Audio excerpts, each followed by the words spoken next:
Selamat pagi anak-anak.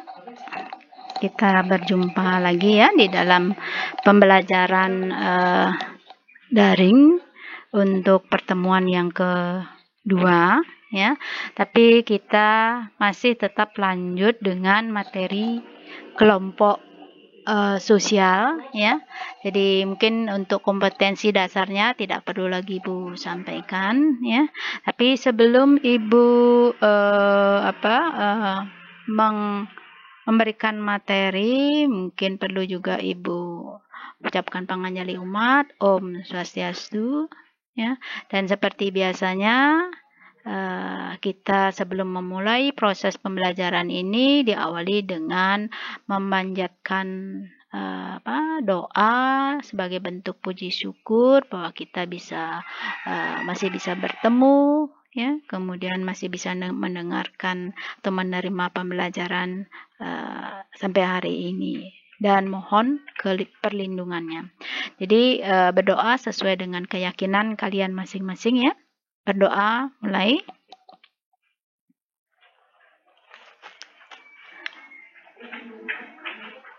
Berdoa selesai. Nah, ingat ya anak-anak, jadi Ibu selalu mengingatkan kepada kalian jangan sampai ada yang tidak mengisi daftar hadir, sebab kehadiran kalian itu bagian daripada proses penilaian ya di dalam pelajaran sosiologi. Dan Ibu kira juga untuk pelajaran-pelajaran yang lain, sebab ini bagian daripada kedisiplinan ya. Nanti penilaian sikap pun juga akan dilihat dari kehadiran kalian di dalam mengikuti pembelajaran daring ini. Ya. Jadi pertemuan yang lalu ya, pertemuan yang pertama yang kita bahas itu adalah tentang pengertian daripada kelompok sosial. Apa sih kelompok sosial? Masih ingat? Ya, Ibu harapkan semuanya masih ingat. Itu secara umum bisa dikatakan bahwa yang namanya kelompok sosial itu adalah kumpulan individu yang mempunyai hubungan timbal balik sehingga membentuk adanya satu kesatuan. Jadi harus mempunyai hubungan timbal balik sehingga bisa membentuk satu persatuan atau kesatuan yang disebut sebagai kelompok. Ya. Nah, kemudian materi yang berikutnya yang nanti akan Ibu sampaikan kepada kalian yaitu mencakup klasifikasi dan tipe-tipe kelompok sosial ya. Apa saja klasifikasi kelompok sosial? Jadi dari klasifikasi maupun tipe kelompok sosial ini nanti kalian bisa mengamati kelompok-kelompok yang ada di lingkungan kalian masing-masing, di lingkungan tempat tinggal, di lingkungan masyarakat, dimanapun kalian berada, kalian bisa mengklasifikasikan kelompok-kelompok yang kalian lihat itu termasuk ke dalam klasifikasi yang mana. Ya, jadi harapkan nanti setelah kalian mendapatkan materi ini, kalian bisa mengklasifikasikan, oh itu berarti kelompok sosial ini, ya. Apa dasarnya? Jadi kalian juga harus tahu dasar untuk menentukan atau mengklasifikasikan bahwa suatu kelompok itu termasuk ke dalam klasifikasi tertentu. Ya. Kita lanjut slide berikutnya. Ini gambaran daripada kelompok sosial. Ya, seperti yang Ibu sampaikan tadi adalah kumpulan daripada individu. Dan individu ini saling berhubungan secara timbal balik sehingga mereka menjadi satu kesatuan ya. Nah, tujuan pembelajarannya apa? Nah, di sini ada beberapa yang akan Ibu singgung, mungkin hanya beberapa saja. Kalau pengertian itu tujuan dari materi yang pertama, yang kemudian yang berikutnya adalah setelah kalian mendapatkan materi ini nanti kalian mampu untuk mengidentifikasi tipe-tipe kelompok sosial ya. Jadi mengidentifikasi kelompok-kelompok sosial yang ada di dalam masyarakat, yang ada di lingkungan kalian. Ya, kita lanjut. Ya. Nah, untuk kata kuncinya, Ibu kira tidak perlu lagi. Nanti kalian bisa baca-baca apa saja yang nanti kata kunci yang muncul di dalam setiap pembahasan materi tentang kelompok sosial ini. Ya. Nah, kemudian tipe-tipenya. Ini tipe-tipenya ini menurut 4 orang ahli ya. menurut 4 orang ahli, ada menurut Emil Durkheim, ya di sana ditulis Durkheim saja, yaitu ada kelompok sosial yang disebut dengan kelompok sosial berdasarkan solidaritas organik dan solidaritas mekanis. Nanti penjelasannya pada slide berikutnya. Kemudian yang kedua ini adalah kelompok sosial menurut Tonis, ya, Ferdinand Tonis, ya. Itu ada 2, yaitu Gemeinschaft dan Gesellschaft, ya. Kemudian yang ketiga ini adalah menurut Cole dan Faris, ya. Itu ada 2, yaitu kelompok primer dan kelompok sekunder, ya. Kemudian yang keempat itu adalah menurut W.G. Sumner, ya. Jadi menurut W.G. Sumner ini terbagi juga menjadi 2, yaitu in group dan out group. Jadi itu menurut 4 orang ahli, yang sebenarnya masih banyak ya ahli-ahli yang lainnya. Kalian mungkin bisa lihat di di YouTube atau di Google untuk tipe-tipe kelompok sosial menurut ahli-ahli yang lainnya. Ya. Baik, kita lanjut lagi slide berikutnya. Nah, ini klasifikasinya. Klasifikasi kelompok sosial. Jadi, kelompok sosial itu kalau berdasarkan klasifikasinya nanti kalian akan lihat ada 8 klasifikasi, ya. Nah, klasifikasi ini didasarkan atas apa? Yang pertama, klasifikasinya berdasarkan cara terbentuknya. Ya, berdasarkan cara terbentuknya ada kelompok semu dan kelompok nyata. Ya, jadi kelompok semu, ya, jadi kelompok semu ini kalau dilihat dari ciri-cirinya, kelompok yang sebenarnya tidak direncanakan. Tidak direncanakan berarti dia tidak terorganisir, tidak ada yang mengatur. Dan bahkan di dalam proses interaksi di dalam kelompok semu itu sifatnya sementara, ya. Ya. Jadi antar anggota kelompok karena interaksinya sementara, mereka tidak mempunyai kesadaran sebagai anggota daripada satu kelompok. Jadi begitu misalnya kalau kalian melihat kecelakaan di jalan raya, ya, kemudian kalian gabung juga di dalam kerumunan, itu sebenarnya juga termasuk ke dalam kelompok semu. Nah, begitu korban dibawa ke rumah sakit, kemudian polisi sudah menangani, kelompok ini akan bubar dengan sendirinya. Jadi interaksi sementara. Bukan berarti tidak terjadi interaksi, interaksinya hanya pada saat itu saja. Ya. Kemudian kelompok nyata, ya. Kelompok nyata ini kehadirannya sifatnya konstan, ya. Nah, contohnya apa saja di sini yang termasuk kelompok nyata itu adalah kelompok statistik. Yang termasuk kelompok statistik ini misalnya kalau kita perhatikan di kantor-kantor desa misalnya yang berkaitan dengan data kependudukan, di sana ada data-data statistik yang dikelompokkan berdasarkan misalnya umur, kemudian pekerjaan, agama, ya. Itu kelompok statistik, ya. Kemudian ada kelompok society, ya. Society, kelompok sosial itu juga. Kemudian asosiasi sering juga disebut dengan perkumpulan, ya. Nah, di sini kalau di dalam asosiasi strukturnya biasanya sifatnya formal, jadi sengaja dibentuk. Ada kesamaan perhatian juga antara anggota, mempunyai tujuan yang sama. Misalnya dalam bidang apa? Ekonomi misalnya, politik, agama, senian, ya. Nah, kita lanjut klasifikasi yang kedua, erat longgarnya ikatan antar anggota. Ya, jadi sejauh mana ikatan antar anggota itu terjadi di dalam kelompok sosial itu ada 2, yaitu Gemeinschaft atau yang disebut dengan paguyuban dan Gesellschaft atau patembayan. Ya, jadi untuk Gemeinschaft ini biasanya antar anggota mempunyai hubungan yang bersifat personal, ya, personal artinya dengan kata lain antar anggota itu saling mengenal dengan baik, ya.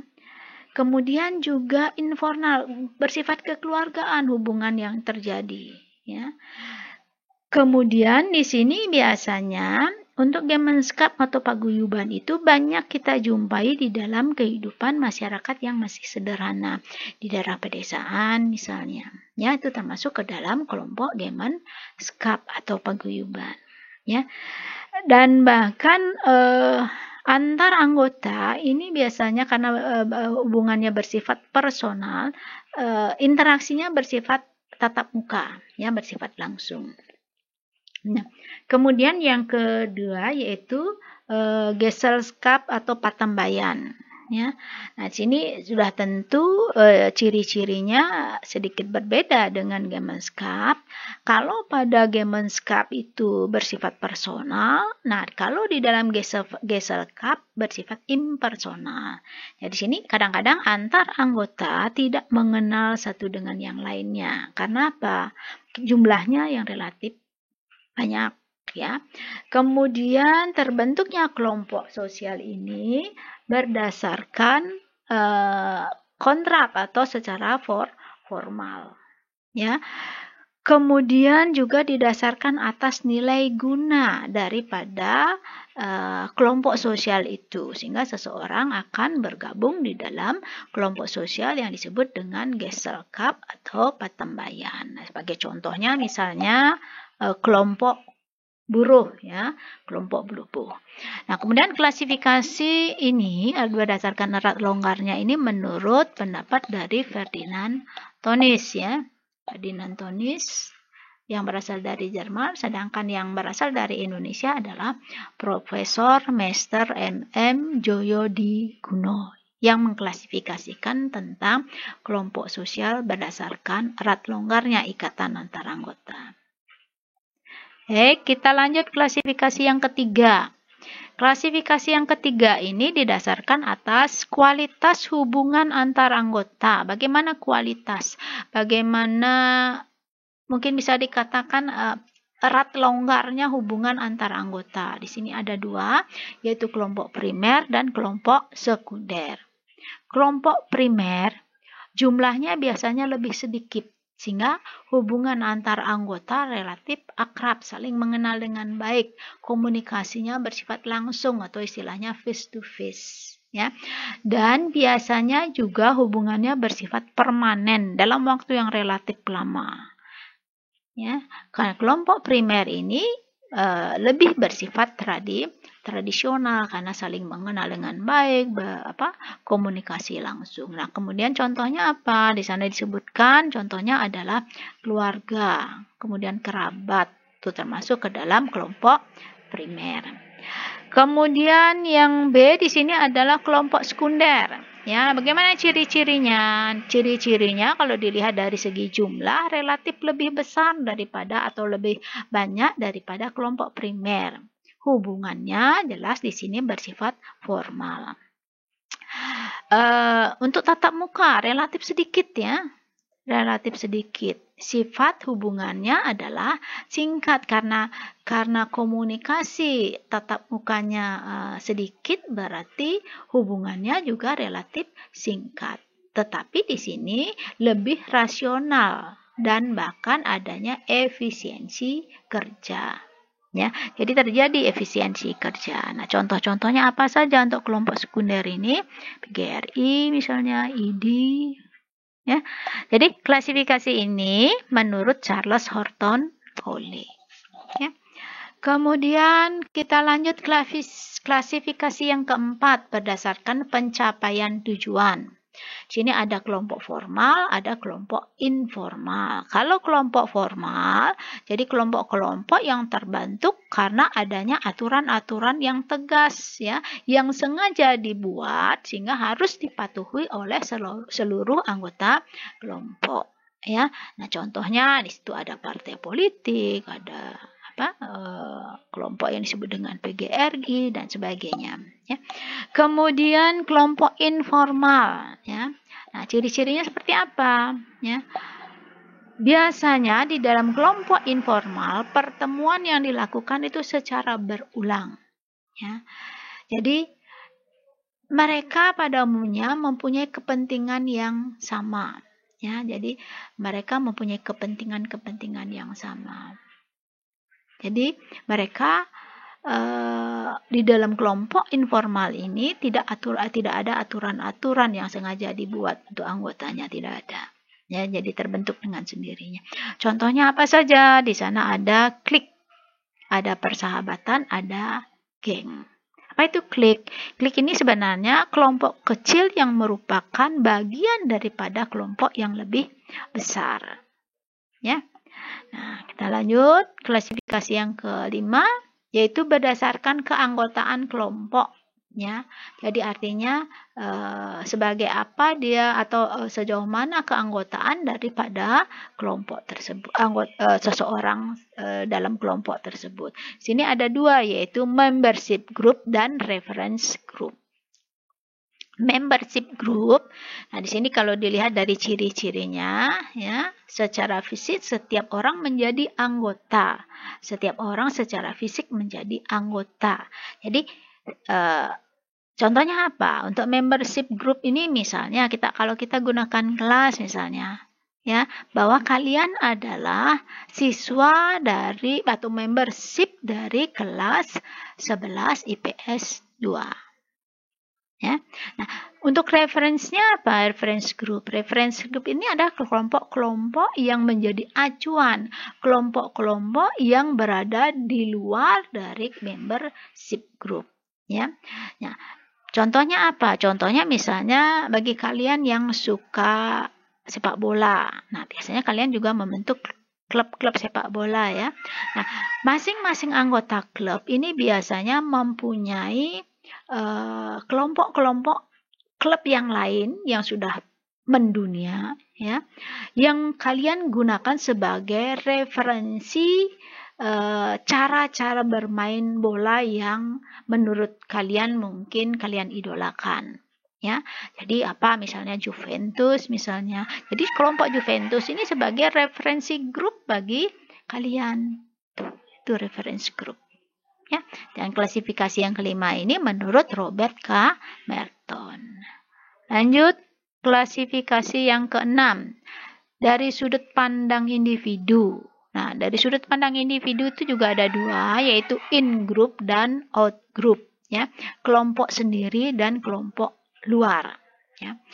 Kalau in-group, ini biasanya setiap orang yang ada di dalam in-group, dia akan mengidentifikasinya sebagai bagian daripada kelompok tersebut. Sebagai contohnya bahwa saya adalah siswa dari kelas 11 IPS 2. Ya, saya. Jadi kalian yang mengidentifikasikan dirinya sebagai bagian daripada kelompok kalian itu sendiri. Ya, sedangkan out group atau kelompok luar, ya. Nah, kelompok luar ini artinya kelompok yang berada di luar out group. Ya. Nah, ini kadang-kadang juga out group ini kadang-kadang juga dia berkedudukan sebagai lawan daripada in group kalian. Oke, contohnya misalnya SMA Negeri 2 mengadakan lomba antar kelas, ya. Misalnya basket.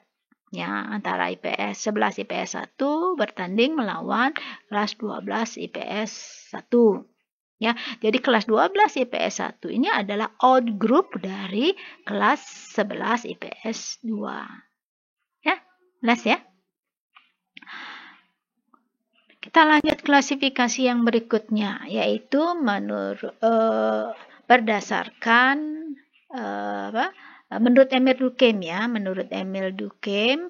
Nah, di sini berdasarkan solidaritas mekanis dan solidaritas organis. Nah, di dalam kelompok berdasarkan solidaritas mekanis, ini banyak kita jumpai di dalam kehidupan masyarakat yang masih sederhana, masyarakat pedesaan misalnya, ya. Dan pada umumnya kelompok-kelompok sosial berdasarkan solidaritas mekanis ini tinggal secara tersebar di dalam satu wilayah. Ya.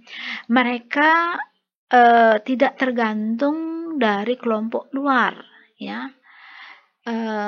Artinya di sini dalam memenuhi kebutuhannya, mereka bisa memenuhi kebutuhan hidup mereka sendiri. Ya. Nah, kemudian di dalam kelompok berdasarkan solidaritas mekanis ini belum ada pembagian kerja yang jelas, ya. Nah, sekarang kalau pembagian kerjanya berdasarkan apa? Masih berdasarkan jenis kelamin, misalnya pekerjaan laki-laki, pekerjaan perempuan. Ya, semua anggota kelompok mempunyai kedudukan yang sama. Ya, karena semua mempunyai kedudukan yang sama, ketidakhadiran salah satu anggota kelompok bisa digantikan oleh anggota kelompok yang lainnya. Ya, anggota dari kelompok yang lainnya. Ya. Jadi, karena apa? Setiap anggota kelompok mempunyai peran yang sama. Si A tidak hadir bisa digantikan oleh si B. Ya, jelas ya? Baik, kita lanjut. Yang ke B di sini adalah kelompok sosial berdasarkan solidaritas organis, ya. Kalau berdasarkan solidaritas organis, ya, di mana banyak kita jumpai pada masyarakat yang sudah kompleks atau sudah maju, masyarakat perkotaan misalnya. Nah, di dalam kelompok solidaritas organis ini biasanya mereka sudah mengenal adanya pembagian kerja, ya. Nah, kemudian karena sudah ada pembagian kerja yang jelas, jadi mereka menjalankan perannya masing-masing, ya. Sehingga bisa dikatakan bahwa di dalam kelompok solidaritas organis ini mereka dipersatukan karena mereka sebenarnya saling ketergantungan antara satu bagian dengan bagian yang lainnya, ya. Jadi salah satu bagian tidak berfungsi akan mempengaruhi bagian-bagian yang lain atau unsur-unsur yang lainnya, ya. Jadi masing-masing anggota menjalankan peran yang berbeda. Ya, sehingga ketidakhadiran salah satu anggota itu tidak bisa digantikan oleh anggota yang lainnya, beda dengan solidaritas mekanis. Ya. Nah, contohnya apa untuk solidaritas organis ini? Contohnya misalnya kita ambil di sektor industri garment. Nah, di dalam sektor industri garment ini biasanya ada pembagian kerja yang jelas. Misalnya ada bagian pemotongan kain, ada bagian penjahitan, menjahit, ya. Kemudian ada bagian menyortir, kemudian ada bagian pengepakan, bagian pengiriman. Ya. Nah, karena sudah ada pembagian kerja yang jelas, ya, salah satu bagian ini tidak berfungsi akan mempengaruhi keseluruhan bagian karena dia merupakan satu sistem. Ya, sebagai contohnya misalnya bagian pemotongan tidak berfungsi, ya, tidak berjalan. Berarti akan mempengaruhi bagian yang menjahit, ya, kemudian penyortiran, pengepakan, bahkan juga tidak ada barang yang bisa dikirim. Ya, itu yang disebut dengan kelompok berdasarkan solidaritas organis. Ya. Nah, ini klasifikasi yang ke-8, kelompok sosial yang tidak teratur, ya, yaitu terdiri dari 3, yaitu yang pertama atau yang A, kerumunan atau crowd. Kemudian yang B, massa, yang C, publik. Ya. Kalau di dalam kerumunan atau crowd merupakan kelompok sosial yang bersifat sementara. Dan karena sifatnya sementara berarti tidak terorganisir. Ya. Munculnya kerumunan sifatnya spontan. Ya. Semua orang mempunyai kedudukan yang sama di dalam kelompok ini. Ya, sebagai apa mereka? Bentuk kerumunan, ya, bentuk-bentuk kerumunan itu apa saja? Di sana ada formal audience. Nah, contohnya apa untuk formal audience? Ya, penonton film, yaitu orang-orang yang ada di dalam gedung bioskop, ya, pendengar khotbah di masjid, di gereja dan sebagainya. Kemudian bentuk kerumunan yang kedua adalah planet expressive. Ya, planet expressive ini pusat perhatian itu tidak terlalu dianggap penting ya. Walaupun ada pusat perhatian itu, tapi tidak dianggap penting oleh orang-orang yang ada di dalam kerumunan tersebut yang disebut dengan planet ekspresif. Ya, contohnya apa? Orang-orang yang ada di dalam pesta-pesta. Kemudian kelompok orang yang sedang rekreasi, ya. Jadi pusat perhatian itu tidak penting ya. Kemudian yang berikutnya, bentuk yang ketiga dari kerumunan yaitu lawless crowd. Ya, lawless crowd ini kerumunan yang berlawanan dengan norma hukum. Ya, jadi artinya sekelompok orang yang terbentuk di mana mereka berperilaku bertentangan dengan norma hukum. Contohnya apa? Kelompok anak muda yang sedang mabuk misalnya. Ya, itu termasuk ke dalam lawless crowd. Ya. Kemudian yang B sekarang ya, massa. Apa itu massa? Massa terbentuk karena adanya suatu perencanaan dan ada yang menggerakkan atau ada yang mengkoordinir. Contohnya apa? Para demonstran ya, demonstrasi ya, ada orang-orang demo itu termasuk ke dalam massa ya. Kemudian yang C, publik, hampir sama dengan massa sebenarnya, hanya saja di dalam proses pembentukan kelompok melalui alat-alat komunikasi. Jadi kelompok ini terbentuk melalui alat-alat komunikasi. Apa saja? Bisa melalui surat kabar sehingga mereka membentuk orang-orang yang mempunyai misalnya opini yang sama ya, kemudian melalui televisi, melalui radio, melalui film ya. Nah, jadi itu Ibu kira materi yang bisa Ibu sampaikan untuk pertemuan kali ini. Untuk materi yang lainnya akan Ibu lanjutkan pertemuan berikutnya. Sebelum Ibu akhiri, mungkin Ibu simpulkan bahwa di dalam klasifikasi kelompok sosial itu ada 8 ya. Kalian bisa baca ulang lagi nanti apa saja dasar yang digunakan di dalam menentukan klasifikasi kelompok sosial ini. Ya, jadi sebelum Ibu mengingatkan kembali untuk mengisi daftar hadir sebagai bentuk kedisiplinan kalian, kehadiran kalian. Ya, nah sebelum Ibu tutup, Ibu akhiri karena kita awali dengan berdoa. Ibu tutup dengan berdoa sesuai dengan keyakinan kalian masing-masing. Berdoa mulai. Berdoa selesai.